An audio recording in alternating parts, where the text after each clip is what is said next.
The Uniform Code of Military Justice specifies court-martial for any officer who sends a soldier into battle without a weapon. There ought to be a similar protection for students, because students shouldn't go out into life without an ability to communicate. And that's because your success in life will be determined largely by your ability to speak, your ability to write, and the quality of your ideas in that order.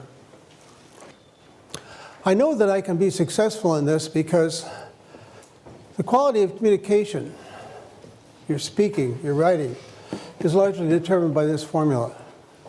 It's a matter of how much knowledge you have, how much you practice with that knowledge, and your inherent talent. And notice that the T is very small. What really matters is what you know. This point came to me suddenly a few decades ago when I was skiing at Sun Valley. I had heard that it was Celebrity Weekend, and one of the celebrities was Mary Lou Retton, famous Olympic gymnast, perfect tens in the vault. And I heard that she was a novice at skiing, so when the opportune moment arrived, I looked over on the novice slope and saw this young woman who, when she became unbalanced, went like that. And I said, that's got to be her. That must be the gymnast. But then it occurred to me, I'm a much better skier than she is, and she's an Olympic athlete, not only an ordinary Olympic athlete, an outstanding one. And I was a better skier because I had the K, and I had the P, and all she had was the T.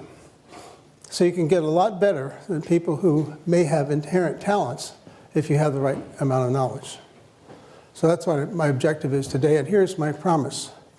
Today you will see some examples of what you can put in your armamentarium of speaking techniques. And it will be the case that some one of those examples, some heuristic, some technique, maybe only one, will be the one that gets you the job. And so this is a very nonlinear process. You never know when it's going to happen. But that is my promise. By the end of the next 60 minutes, you'll have been exposed to a lot of ideas, some of which you'll incorporate into your own repertoire, and they will ensure that you get the maximum opportunity to have your ideas valued and accepted by the people you speak with. Now, in order to do that, we have to have a rule of engagement, and that is no laptops, no cell phones. So if you could close those, I'll start up as soon as you're done. Some people ask why that is a rule of engagement. And the answer is, we humans only have one language processor. And if your language processor is engaged, could you shut the laptop, please?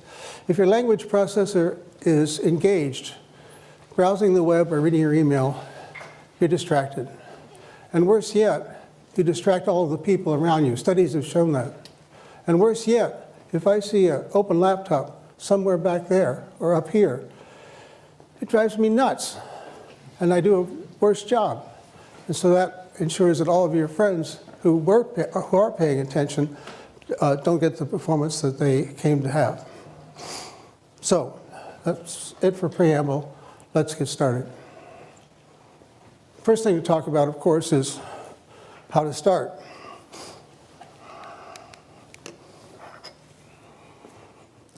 Some people think the right thing to do is to start a talk with a joke.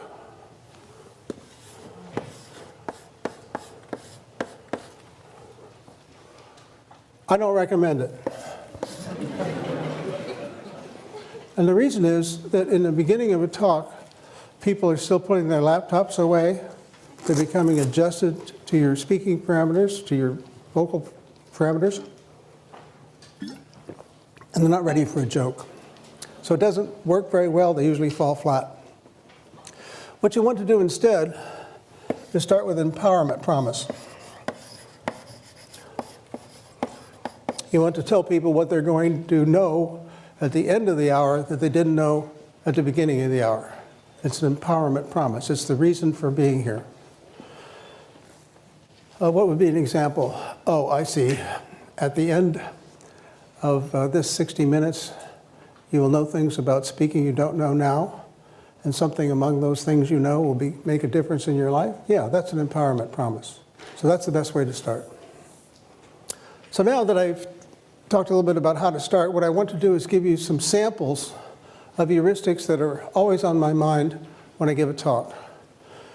And the first of these heuristics is that it's a good idea to cycle on the subject. Go around it again, go around it again. Some people say, tell them what you want to tell them again, and then tell them a third time, as if people weren't intelligent. But the point is, the reason is, well, there are many reasons, one of which is at any given moment, about 20% of you will be fogged out no matter what the lecture is. So if you want to ensure that the probability that everybody gets it is high, you need to say it 3 times. So cycling is one of the things that I always think about when I give a talk. Another thing I think about is, in explaining my idea, I want to build a fence around it.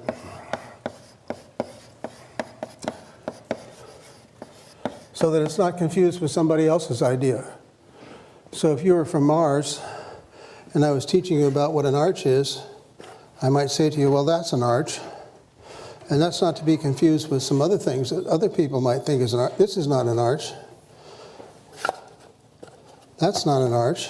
I'm building a fence around my idea so that it can be distinguished from somebody else's idea. So in a more technical sense, I might say, well, my algorithm might seem similar to Jones's algorithm, except his is exponential and mine's linear.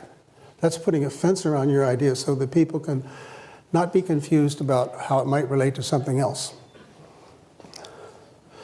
The third thing on this list of samples is the idea of verbal punctuation.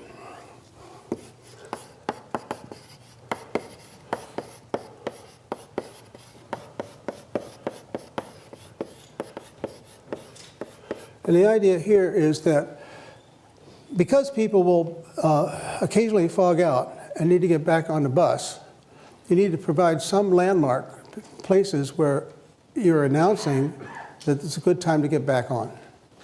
So I might, in this talk, say something about this being my outline. The first thing we're going to do is talk about how to start. Then we're going to deal with these 4 samples. And among these 4 samples, I've talked about the first idea, that's cycling. The second idea, building. And now the third idea is verbal punctuation. So I'm enumerating, I'm providing numbers, I'm giving you a sense that there's a seam in the talk and you can get back on. Okay? So now we're on a roll. And since we're on a roll, can you guess what 4th idea might be here? An idea that helps people get back on the bus?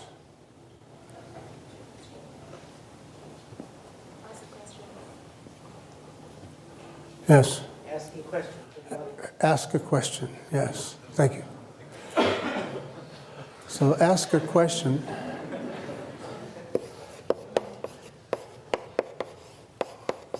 And so I will ask a question. How much dead air can there be? How long can I pause? I counted 7 seconds. It seems like an eternity to me to wait and not say anything for 7 seconds. But that's the standard amount of time you can wait for an answer. And of course, the question has to be carefully chosen. It can't be too obvious because then people will be embarrassed to say what the answer is. It can't be too hard because then nobody will have anything to say. So here are some sample heuristics you can put in your armamentarium and build up your repertoire of ideas about presentation.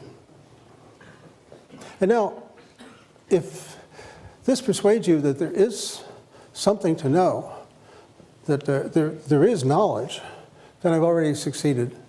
Because what I want to convince you of is that if you watch the speakers you admire and feel are effective, and ask yourselves why they're successful, then you can build up your own personal repertoire and develop your own personal style. And that's my fundamental objective. And the rest of this talk is about some of the things that are in my armamentarium that I think are effective. So, next thing on our agenda, as we start to discuss these other things, is a discussion of time and place. So what do you think is a good time to have a lecture?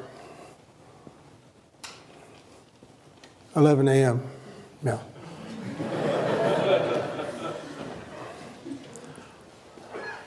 And the reason is, most people at MIT are awake by then, and hardly anyone has gone back to sleep. It's not right after a meal. People aren't fatigued from this or that. It's a great time to have a lecture. So that brings me next to the question of what about the place?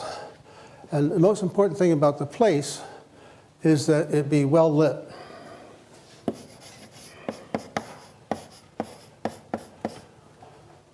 This room is well lit. The problem with the other kinds of rooms is that we humans, whenever the lights go down, or whenever the room is dimly lighted, it signals that we should go to sleep.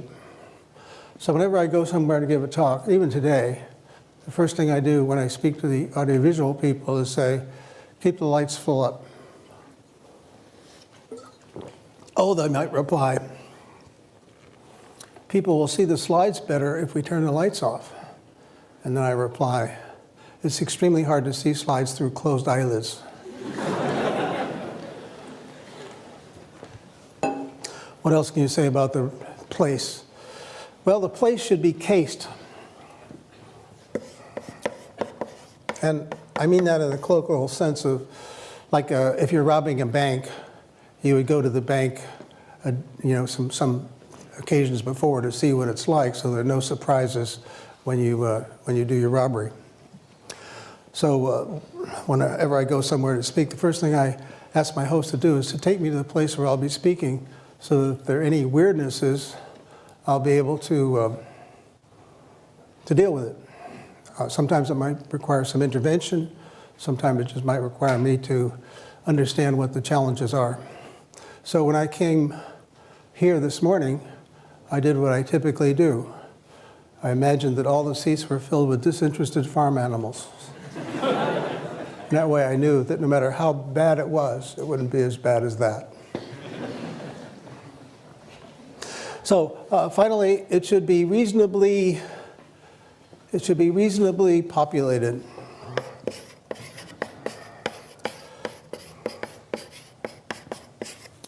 It should be the case that, if there are 10 people in this hall, everyone would be wondering what's going on that's so much more interesting that nobody's here. So you want to get a right-sized place doesn't have to be packed, but it has to be more than half full.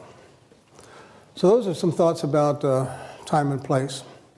The next thing I want to talk about is subject of boards and props and slides.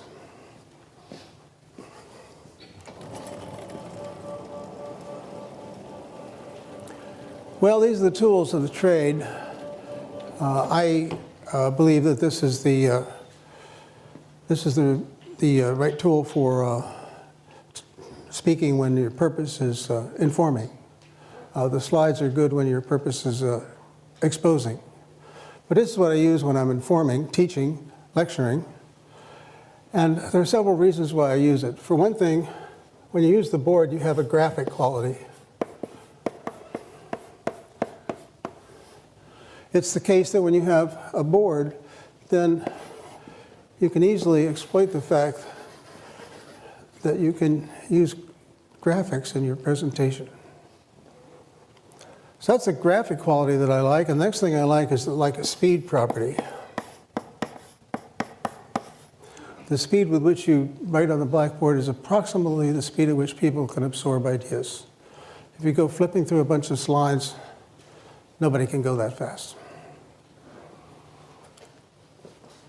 Finally, one great property of a board is that it can be a target.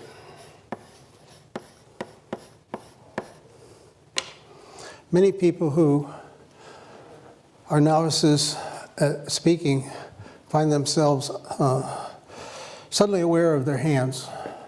It's as if their hands were private parts that shouldn't be exposed in public, so right away they go into the pockets. And this is considered insulting in some parts of the world. Or alternatively, maybe the hands will go in back like this. I was once in a convent in Serbia, and my host, as soon as we entered, a nun came up to us and offered us a refreshment. And I was about to say, no, thank you, when he said, eat that stuff or die. It's a question of local custom and politeness. But then, before anything happened there, the nun pulled my hands off like this, because it was extraordinarily insulting in that culture to have your hands behind your back. So why is that? Well, it's usually supposed that that it has to do with whether you're concealing a weapon. So if your hands are in your pockets or behind your back, then it looks like you might have a weapon. And that's what I mean by the virtue, one of these virtues of the board. Now you have something to do with your hands. You can point at the stuff. I was once watching Seymour Papert give a lecture, and I thought it was terrific. So I went a second time. First time to absorb the content, second time to note the style. And what I discovered is that Papert was constantly pointing at the board. And then I thought about it a little while, and I noted that none of the stuff he was pointing to had anything to do with what he was saying. Nevertheless, it was an effective technique. So that's just a little bit about the virtue of blackboards. And now I want to talk about props. You know, the custodians of knowledge about props are the playwrights. Many decades ago, I saw a play by Heinrich Ibsen. It was Hedda Gabler. I remember vaguely that it was about a woman in an unhappy marriage, and her husband was in competition for an academic job with somebody else, and he was going to lose, partly because he was boring, and partly because the competitor had just written a magnificent book. By the way, this is back in the days before there were copying machines and computers. Anyhow, as the play opens, there's a pot-bellied stove.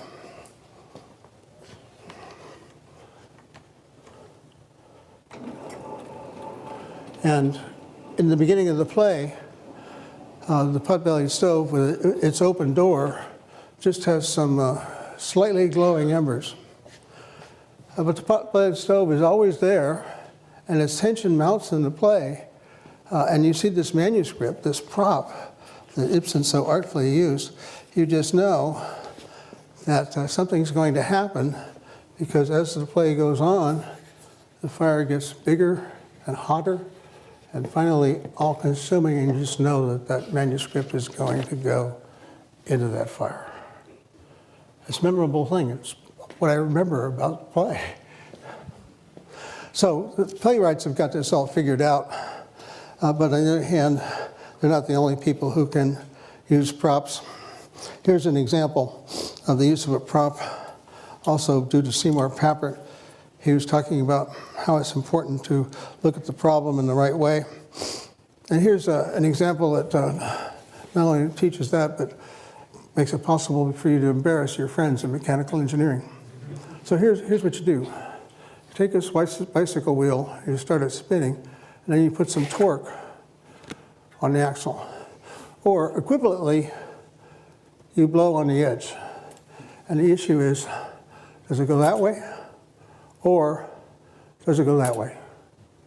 Now, the mechanical engineers will immediately say, oh, yes, I see, right-hand screw rule. And they'll put their fingers in this position, but forget exactly how to align their fingers with the various aspects of the problem. And so it's usually the case that they get it right with about a 50% probability. So their very fancy education gets them up to the point where they're equivalent to flipping a coin. But it doesn't have to be that way, because you can think about the problem a little differently. So here's what you do. You take some duct tape and you put it around the part of the wheel like that. And now you start to think about not the whole wheel, but just the little piece that's underneath the duct tape. So here that piece comes rolling over the top, and at this point you blow on it with a puff of air. Forgetting about the rest of the wheel, what happens to that little piece that's under the duct tape? it must want to go that way because you banged on it like that. It's already going down like that. And what about the next piece? Same thing. Next piece, same thing. So the only thing that can happen is that the wheel goes over like that. And so now you'll never wonder again because you're thinking about the problem in the right way, and it's demonstrated by the use of a prop. You can try this after we're done. Another example I like to remember is one from when I was taking 801. Alan Lazarus was the instructor at the time, and he was talking about the conservation of energy, kinetic and potential.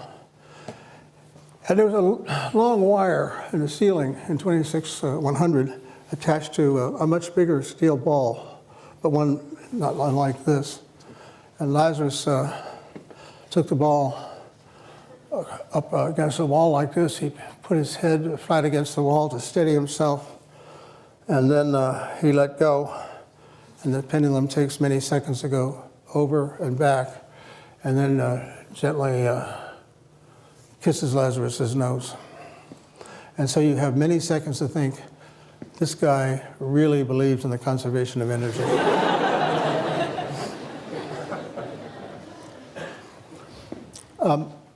Do not try this at home. The problem is that first time you do this, you may not just let go. There's a natural human tendency to push.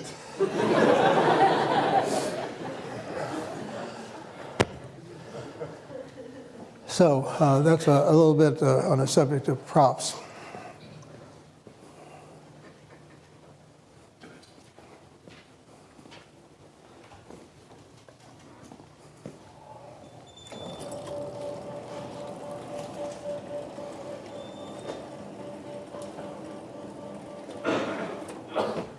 You know, it's interesting, whenever surveys are taken, students always say more chalk, less PowerPoint. And why would that be? Props are always also very effective. Why would that be? I'll give you my lunatic fringe view on this. It has to do with what I would call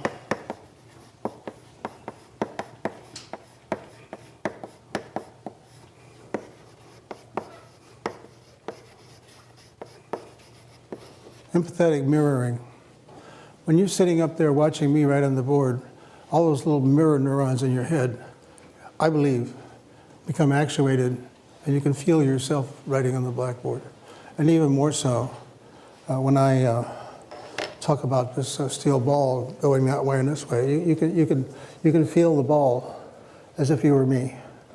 And you can't do that with a slide. You can't do it with a picture. You need to see it in the physical world. That's why I think that, oh yes, of course, there are speed questions involved too that have to be separated out, but I think the empathetic mirroring is why props and the use of a blackboard are so effective. Well, let's see. Oh yes, there is one more thing by way of the tools, and that has to do with the use of slides. I repeat, I think they're for exposing ideas, not for teaching ideas, but that's what we do in a job talk or a conference talk. We expose ideas, we don't teach them. So let me tell you a little bit about my views on that. I remember once I was in Terminal A at Logan Airport. I'd just come back from a really miserable conference, and the flight was really horrible. It was one of those that feels like an unbalanced washing machine. And for the only time in my life, I decided to stop on my way to my car and have a cup of coffee and relax a little bit. And as I was there for a few minutes, someone came up to me and said, "Are you Professor Winston?" "I think so," I said. I don't know, I guess I was trying to be funny. In any event, he said, "I'm on my way to Europe to give a job talk. Would you mind critiquing my slides?"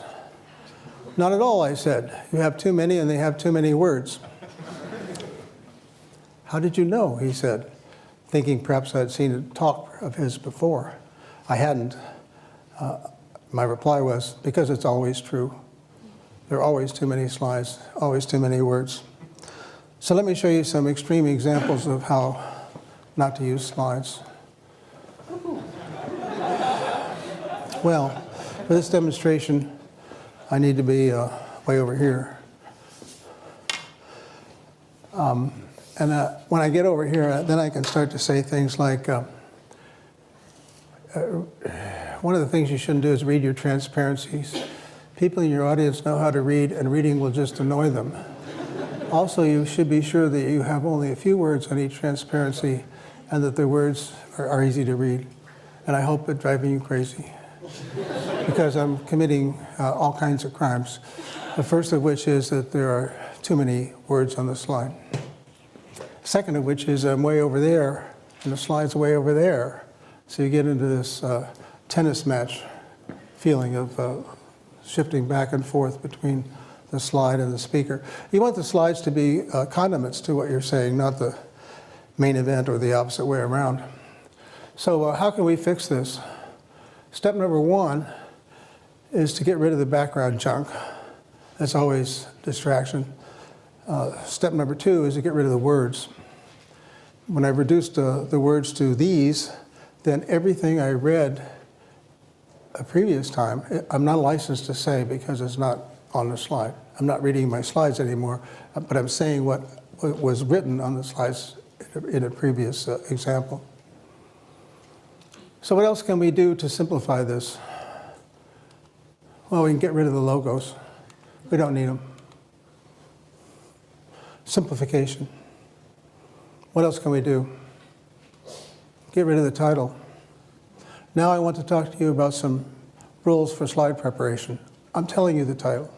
It doesn't have to be up there. By reducing the number of words on the slide, I'm allowing you to pay more attention to me and less to what's written on the slide. I mentioned it before, we have only one language processor, and we can either use it to read stuff or to listen to the speaker. And so if we have too many words on the slide, it forces people in the audience to read this stuff and not listen. A student of mine did an experiment a few years ago. He taught some students some web-based programming ideas. Half the information was on slides. He said the other half. And then for a control group, he reversed it. And the question was, what did the subjects, that is to say, freshmen in his fraternity, what did the subjects remember best? What he said or what they read on the slide? And the answer is what they read on the slide. When their slides have a lot of material on it, they don't pay attention to the speaker. In fact, in the after-action report, one of the subjects said, "I wish you hadn't talked so much. It was distracting." Well, that last item is eliminate clutter. Now, here's some clutter. No reason even for those bullets. So the too many words problem is a consequence of a crime Microsoft has committed by allowing you to use fonts that are too small. So you should all have a sample slide like this that you can use to determine what the minimum font size is that's easily legible. Shiru, what do you think of those? Which size is right? What's that? Did you ask them which size is right? Yeah, minimum maybe. 40 or 50? Yeah, he says 40 or 50. I think it's about right. 35 is if you can get too small. Not necessarily because you can't read it, but because you're probably using it to get too many words on the slide. What other crimes do we have? Well, we have the laser pointer crime. And for that, I really, you know, in the old days, when we didn't have laser pointers, we used wooden ones, and people would go waving these things around, and pretty soon it became almost like a baton twirling contest. So here's what I recommended in the old days for dealing with this kind of pointer.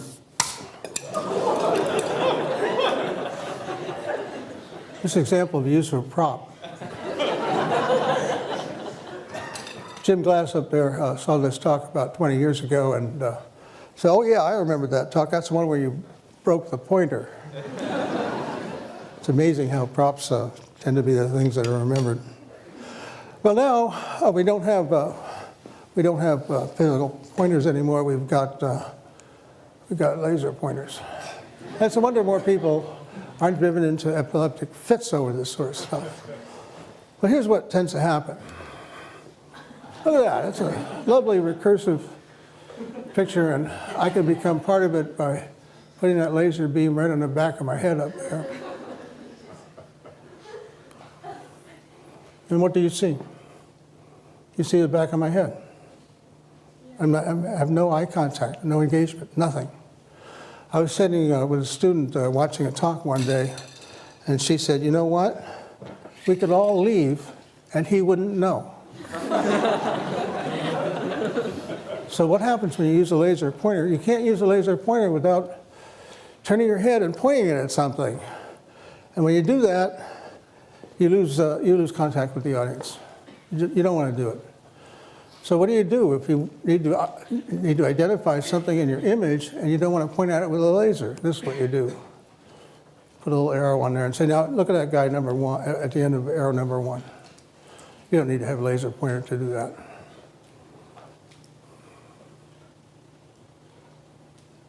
The too heavy crime.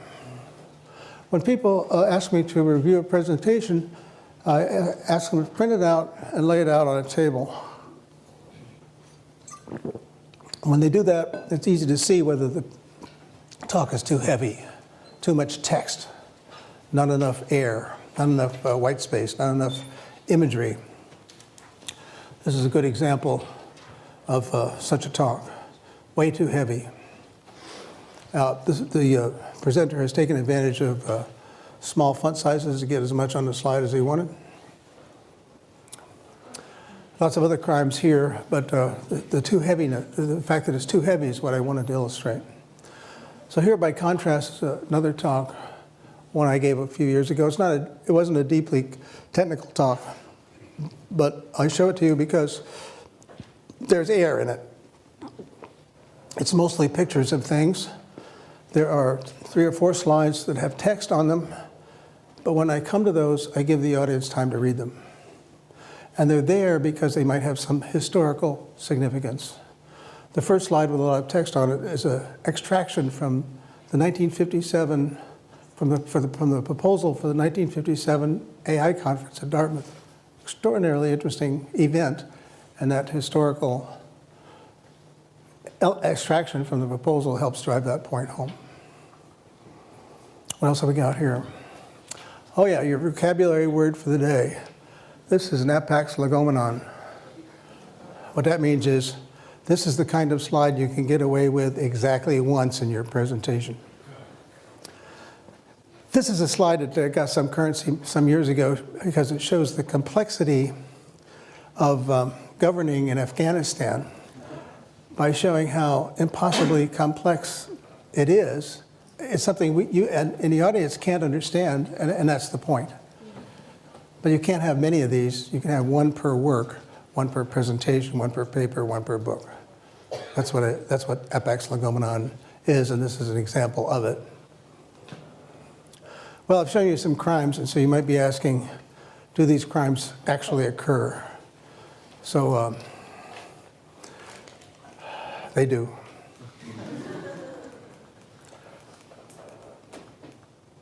There's the hands in the pockets crime.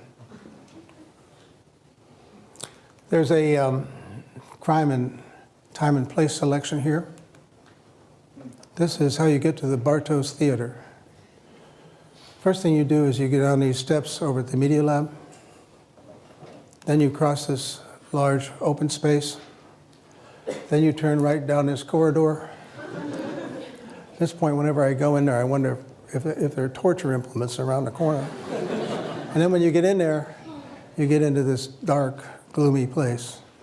So it's well named when they call it the Bartos Theater, because it's a place where you can watch a movie, but it's not a place where you can give a talk.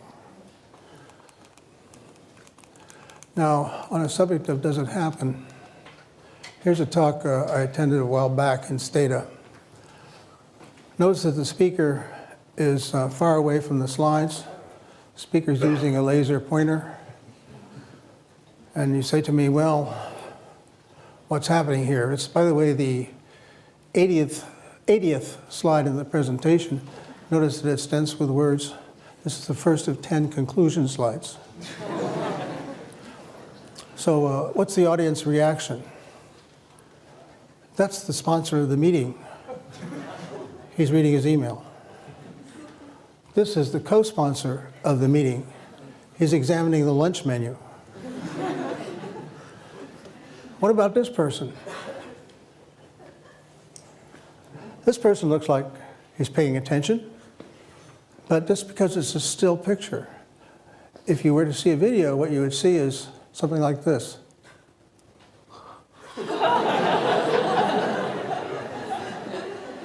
So yeah, it does happen. Well, now that's a quick review of tools. Now I want to talk about some special cases.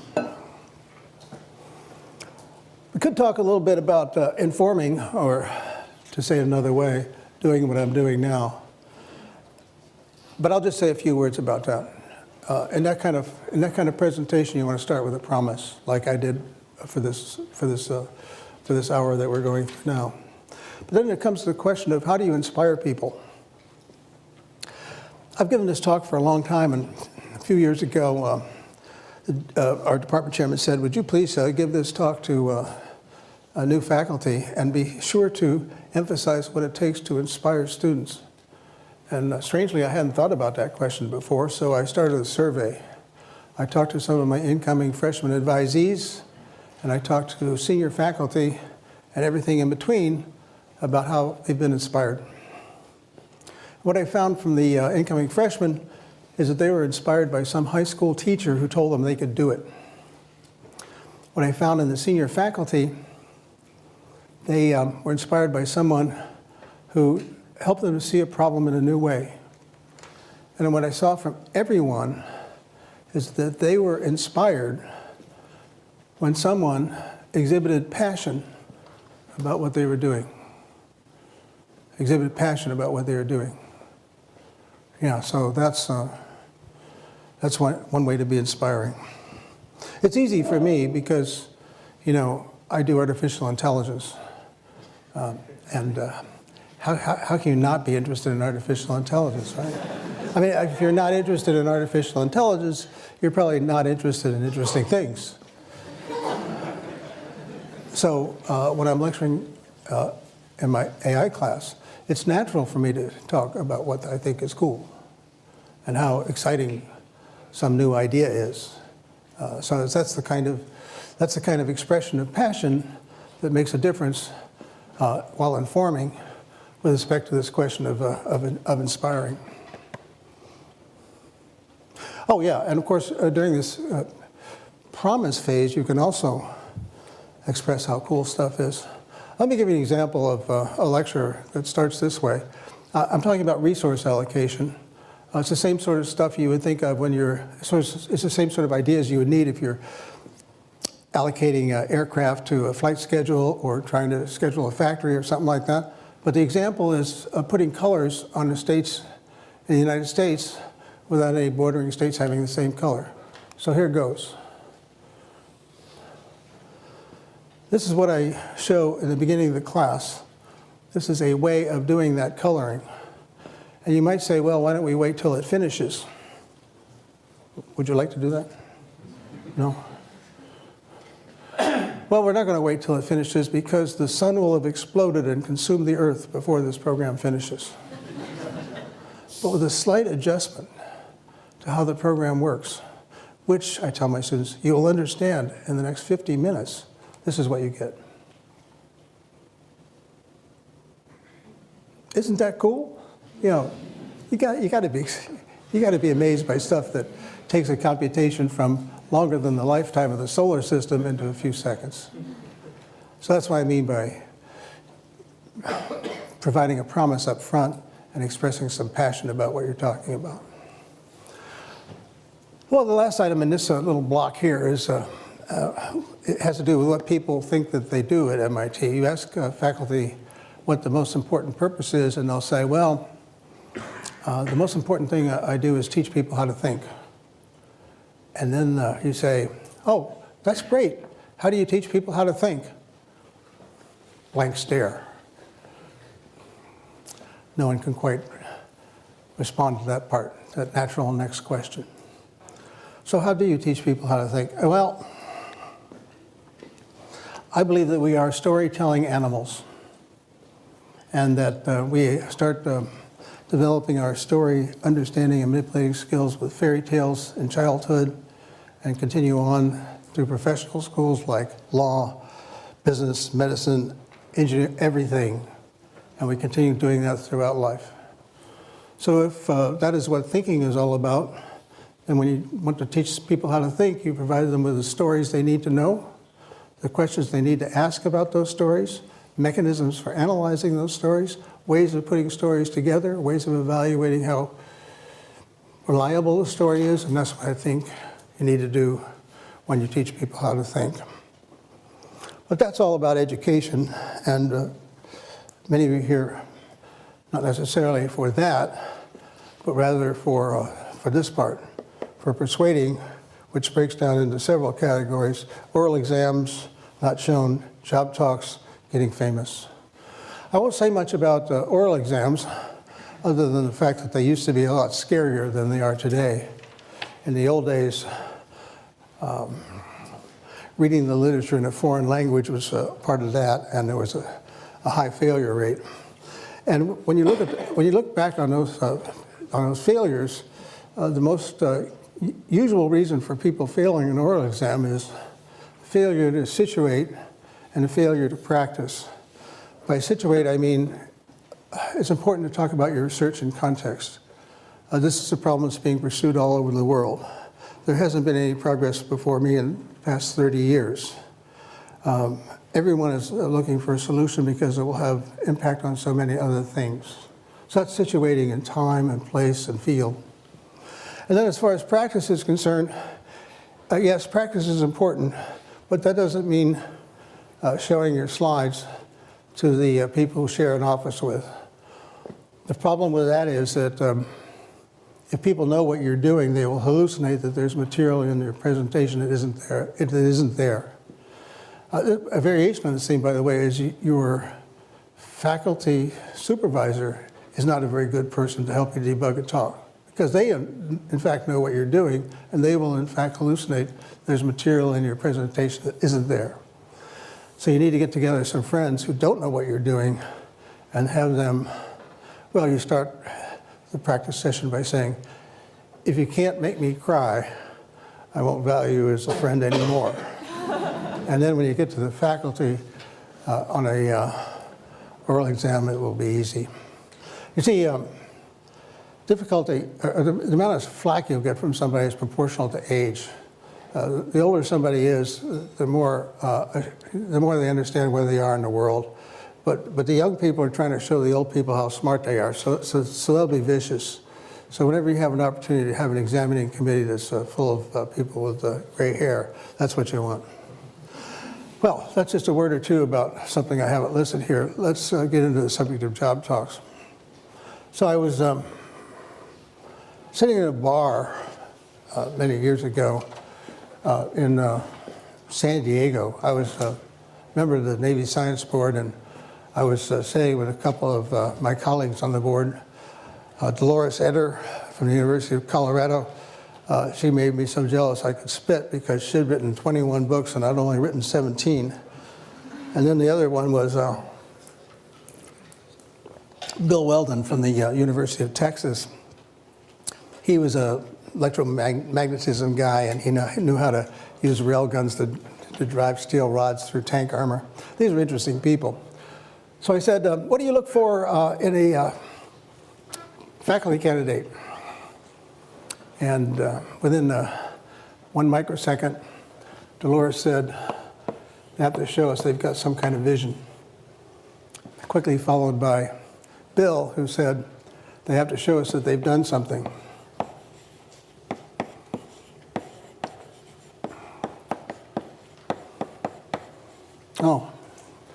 that sounds good, I said. And then I said to them, how long does the candidate have to establish these two things? What do you think? Well, compare your answer to theirs.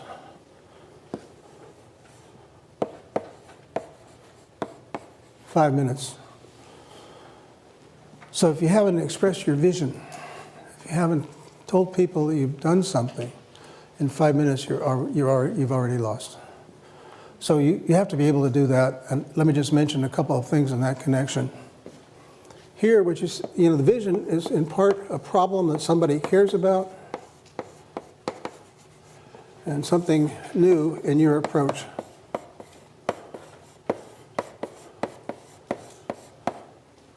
So the problem is understanding the nature of human intelligence. And the approach is asking questions about what makes us different from chimpanzees and Neanderthals. Is it merely a matter of quantity, or are we just a little bit smarter in some continuous way? Or do we have something that's fundamentally different that chimpanzees don't have, and Neanderthals either? And the answer is yes, we do have something different. We are symbolic creatures, and because we're symbolic creatures, we can build symbolic descriptions of relations and events. We can string them together and make stories. And because we can make stories, that's what makes us different. So that's my stump speech. That's how I start most of my talks on my own personal research. How do you express the notion that you've done something? By listing the steps that need to be taken in order to achieve the solution to that problem. You don't have to have done all of those steps, but you can say, here's what needs to be done. An example. Here's what needs to be done. We need to specify some behavior. We need to enumerate the constraints that make it possible to deal with that behavior. We have to implement a system because we're engineers and we don't think that we've understood something unless we can build it.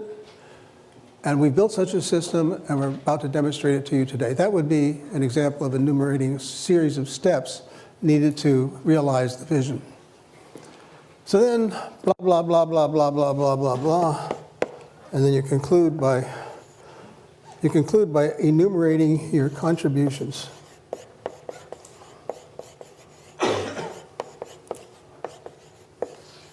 It's kind of mirror of these steps and helps to establish that you've done something. So that's a kind of general purpose framework for doing a technical talk. Now, only a few more things left to do today. Getting famous is the next item on our agenda, because once you've got the job, you need to think a little bit about how you're going to be recognized for what you do. So,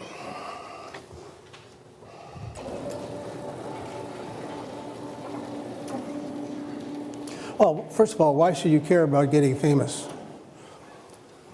I thought about this in connection with a fundraising event I attended once. Fundraising event for raising money to save Venice from going underwater and having all of its art destroyed. Anyway, I was sitting here, and JC was sitting here. That was Julia, the late Julia Child. And as the evening wore on, more and more people would come up and ask Julia to autograph something or express a feeling that she had changed their life, and it just happened over and over again. So eventually I turned to Julia and I said, "Ms. Child, is it fun to be famous?" And she thought about it for a second and she said, "You get used to it." But you know what? It occurred to me, you never get used to being ignored. So it's here's a way to think about it. Your ideas are like your children, and you don't want them to go into the world in rags. So what you want to do is to be sure that you have these techniques, these mechanisms, these thoughts about how to present the ideas that you have so that they're recognized for the value that is in them. So that's why it's a legitimate thing to concern yourself with packaging. Now, how do you get remembered? Well, there's something I like to call Winston's star. And every one of the items I'm about to articulate starts with an S. So if you want your presentation ideas to be remembered, one of the things you need to do is to make sure that you have some kind of symbol associated with your work. So this arch example is actually from my PhD thesis many, many years ago. And in the course of my work at that time, this work on arch learning became mildly famous, and I didn't know why. It was only many years later that I realized that that work accidentally had all of the elements on this star. So the first element is that there was a kind of symbol. It's the arch itself. Next thing you need is some kind of slogan, a kind of phrase that provides a handle on the work. And in this case, the phrase was one-shot learning. And it was one shot because the program I wrote learned something definite from every example that was presented to us. So in going from a model based on this configuration to something that isn't an arch based on that configuration, the program learned that it has to be on top. One-shot learning. So that's a symbol, slogan, and now we need a surprise. Yeah, the surprise is you don't need a million examples of something to learn. You can do it with one example if you're smart enough to make use of that example appropriately. So that was the surprise. You can learn something definite from each example. Next item was a salient idea. Now, when I say salient idea, I don't mean important. What I mean is an idea that sticks out. Some theses, funnily enough, have too many good ideas, and you don't know what it's all about because which one is it? So you need an idea that sticks out. And the idea that stuck out here was the notion of a near miss.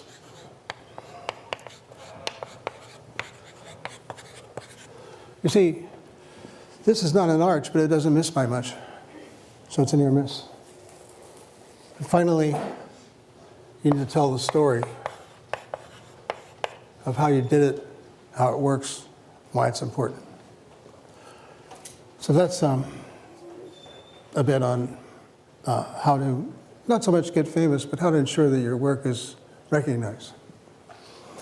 Well, we're almost finished because now we're down to this last item, which is how to stop.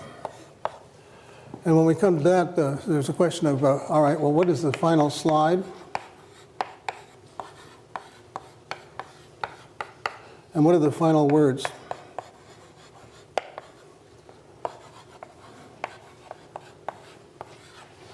So for the final slide, let me give you some examples of possibilities. How about this one? Well, you might see that slide and think to yourself, there are 1,000 faculty at MIT.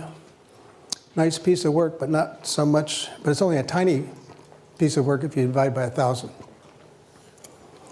So when you show a whole gigantic list of collaborators at the end of a talk, it's a kind of letdown because it suggests that nobody knows, well, did you do anything significant? Now you got to recognize your collaborators, right? So where do you do that? Not on the last slide, on the first slide. All this was on the first slide. These are the collaborators. So you don't want to put them at the end. You don't want to slide like this. How about this one? This is the worst possible way to end a talk. Because this slide can be up there for 20 minutes. I've seen it happen. It squanders real estate. It squanders an opportunity to tell people who you are. It's just... What about this one? I often see it. I've never seen anybody write it down. Also, it wastes opportunity. Oh my God. Even worse.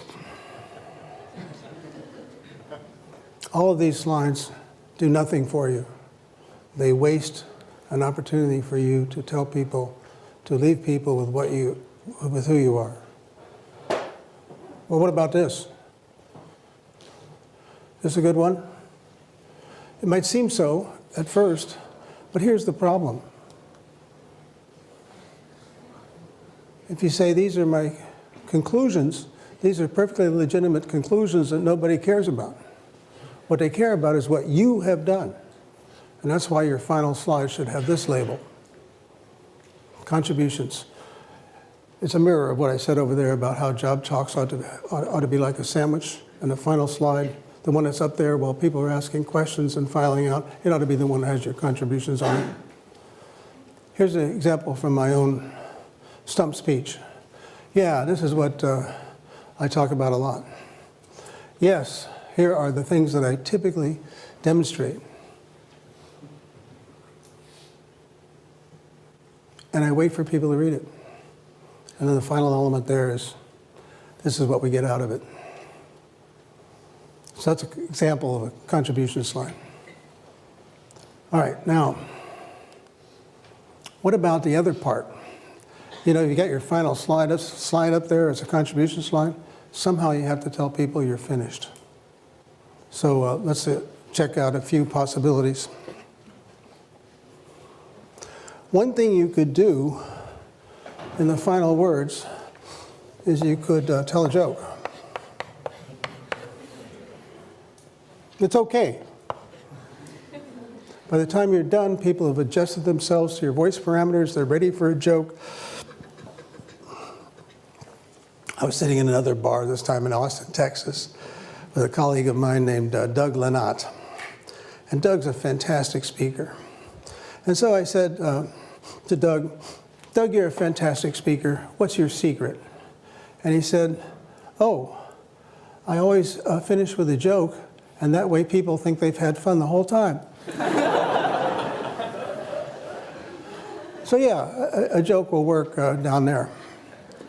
How about this one?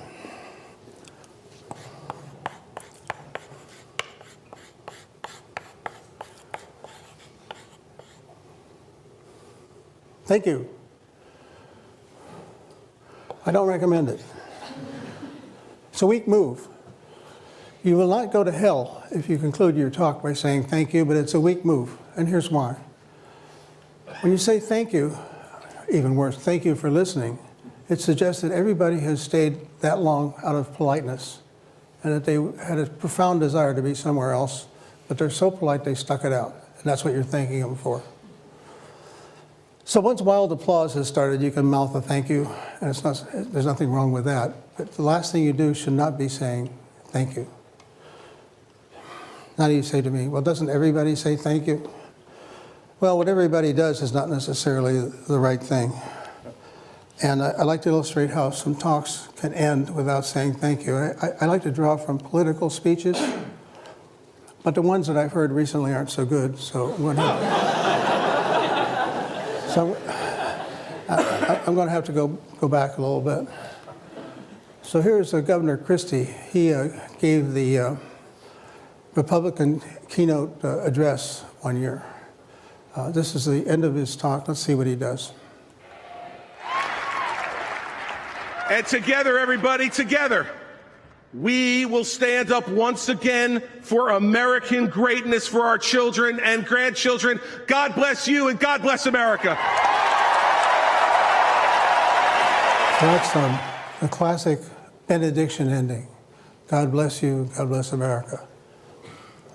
Now, I don't want to be partisan about this, so I think I better switch to the keynote address in the Democratic Convention. I was delivered that year by Bill Clinton, who knows something about how to speak.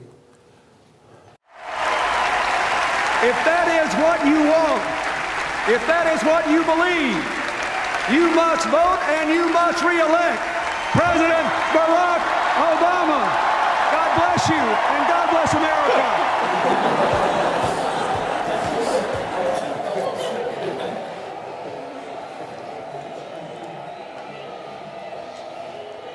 Now watch this. Let's go back a little bit and redo it. What I want you to see is that at one point he seems to be almost pressing his lips together, forcing himself not to say thank you. And then there's another place where he does a little salute. So watch for those this time around. If that is what you want, if that is what you believe, you must vote and you must re-elect President Barack Obama. God bless you and God bless America. That's where he's pursing his lips. There's a salute.